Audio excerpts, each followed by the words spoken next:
Unfortunately, there was quite a rise in the number of calls that we had relating to heat-related issues and dogs in cars. So in 2013, there were over 6,000, and that peaked in 2014 to over 10,000 calls. That's a lot, isn't it? Yeah, it went down last year in 2015 to around 8,500, but that's really too many calls, and these are dogs that either been left in cars.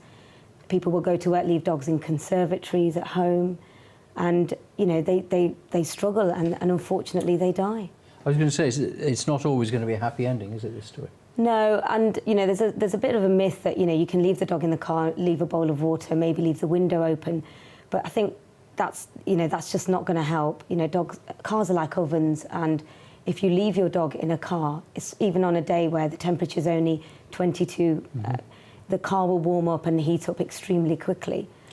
So even leaving the back window open sort of an inch, couple of inches isn't enough? No, not at all. I think the real question is, do you really have to take your dog out with you?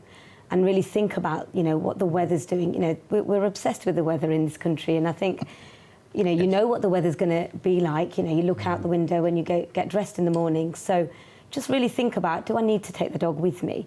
And if I need to take the dog with me, is the dog going to come out of the car when I get to the other side? Don't be tempted to take the dog to, say, the vets and then go to shopping, go to the supermarket on your way home. Because inevitably you may end up in the supermarket longer than you wanted to.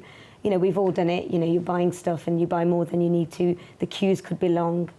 So, that's the kind of advice that I would give, that just please think about whether or not you really need to take your dog with you and leave it at home on a hot day.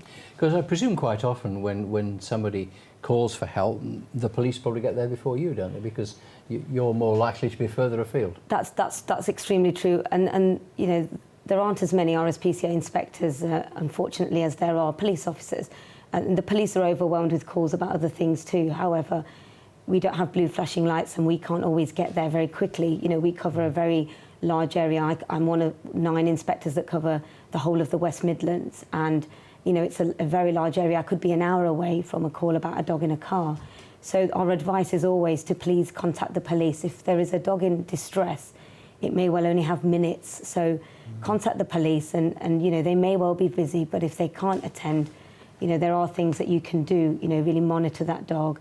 If you're at a supermarket, get someone to put a tannoy out to, call the owner, say what the registration is, time how long that dog's in there, and the worst case scenario is that we have had members of public that have had to take dogs out of cars themselves, and it's a difficult one, that.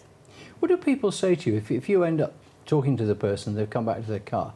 Do they look in some astonishment at seeing you and the police there and say, well, it was only 10 minutes, I thought it was okay?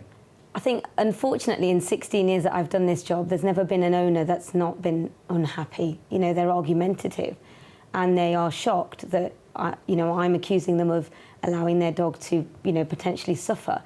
And, even though the dog's in distress, they will come back and they are quite defensive, and it's just unfortunate that they can't see that they are putting their dog at a huge risk when they take it out. So the reaction that we normally get, and my colleagues, is that people can be quite defensive, and we don't want to be there. We don't want to, us and the police don't want to have to, at worst case scenario, break their dog out of their car. But if we have to do that to save the dog, we will. So it's not only dogs in cars, of course, that at the moment, there were some pictures I saw last week of a fox cub that got caught in a gull netting in somebody's back garden. I mean, we smile about it, but it's quite serious, isn't it? It is for the fox, and it is for hedgehogs and other creatures that get caught. At this time of year, children are playing in the garden. They get their football nets out and, equipment that they want to play, and that's all lovely. But, the advice is to please put that away at the end of the, end of the evening, because foxes and hedgehogs and these animals that come out at night will walk around your, your garden, and they do get caught up and they get horrifically tangled, and they get very distressed, panic, and do themselves a lot of damage.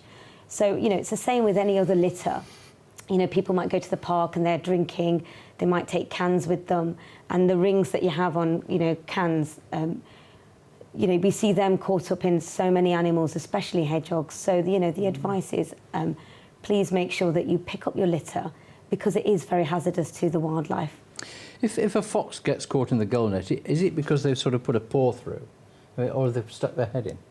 It could be both. You know, it could be their whole body or their head. You know, we get gulls that have sort of the beer can, they're sort of wrapped around their, you know, their heads, and these things will get tighter and the animal will panic, and it can stop birds from flying. You know, they're very prone to predators then. So, you know, it's a large number of wildlife that are at risk from litter. How do you deal with a fox in a situation like that? Because I would imagine by the time you get there, he's not feeling too happy. He doesn't realise you've come to rescue him.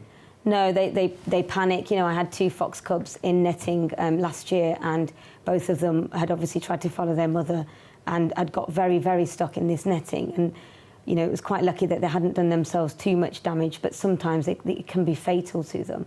Yes, they panic. You know, they're wild animals, and if we approach them, they don't just sit there quietly knowing that the inspector's coming to rescue them. You know, they're very, very distressed, and it's very difficult for us then to you know, distress that animal, but, you know, it's the only way of obviously dealing with the problem.